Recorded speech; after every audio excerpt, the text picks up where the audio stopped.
शिव गुरु की शिक्षा में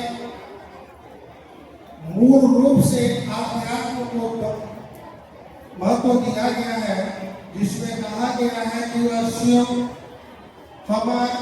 हमारे आपके चेतना के बराबर पर उतर इंगित करता है कि हम कौन हैं, हम कहाँ से आए हैं, हमको जाना है। यह समझाने की कला यदि किसी में है तो गुरु सत्ता में है, और वह गुरु सत्ता हमको आपको बरबस याद में रखती है कि चलिए कि धर्म कि एक शिष्य का धर्म क्या होता है गुरु के लिए। इसके लिए कहा गया है कि धर्म का अर्थ ही होता है कि धारण करने योग्य, मतलब कि यदि हम शिष्य हैं तो हमको आपको शिष्य धर्म को धारण करना होगा। और हमने अनुभव किया है कि साहब श्री हरिद्वार जी की जो विधान जो उन्होंने जनमानस के लिए दिया है और जनमानस के विरोध का पालन करता है, तो इस जहाँ विज्ञान का अंत होता है वहां से आध्यात्म शुरू होता है।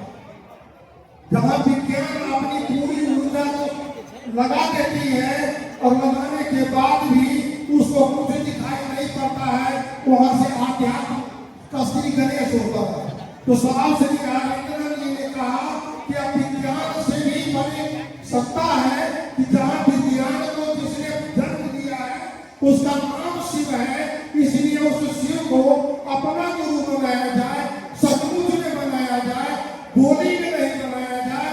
मेरा आपका मन समझे कि मेरे गुरु शिव है, और जब मेरे गुरु शिव है तो पहला सूत्र हमको बरबस याद में रखना है कि हे शिव आप मेरे गुरु हैं, मैं आपका शिष्य हूँ, वो शिष्य पर दया कर दीजिए।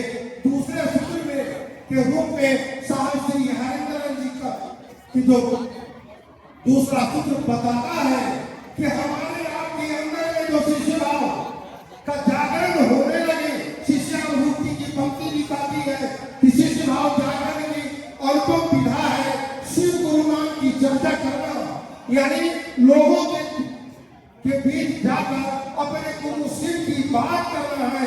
लोगों के दिलों में इस मनसा से, इस नियत से बात करनी है कि सामने वाले का भी दिल धड़कने लगे अपने गुरु शिव के लिए। ऐसा नहीं कि हम चर्चाओं में जाएं और अपनी गीत गाते चले आए, नहीं चलेगा। तो मात्र उनकी बात चलेगी जिसने विधा को छुपाई है, जिसने अपने सारे अरमान को धरती के में बसे हुए मानव जीवात्मा के कल्याण के लिए अपने आप को धाराशाही कर दिया। उनकी जो सोच है, उनकी जो मनसा है, उनकी जो नियत है, उस नियत में जाकर हम लोगों के बीच में जाकर अपने गुरु शिव की बात करेंगे। दूसरों के से बात करने के क्रम में मेरा सही का मन समझे कि मेरे गुरु शिव है और दूसरा कोई उपाय नहीं है।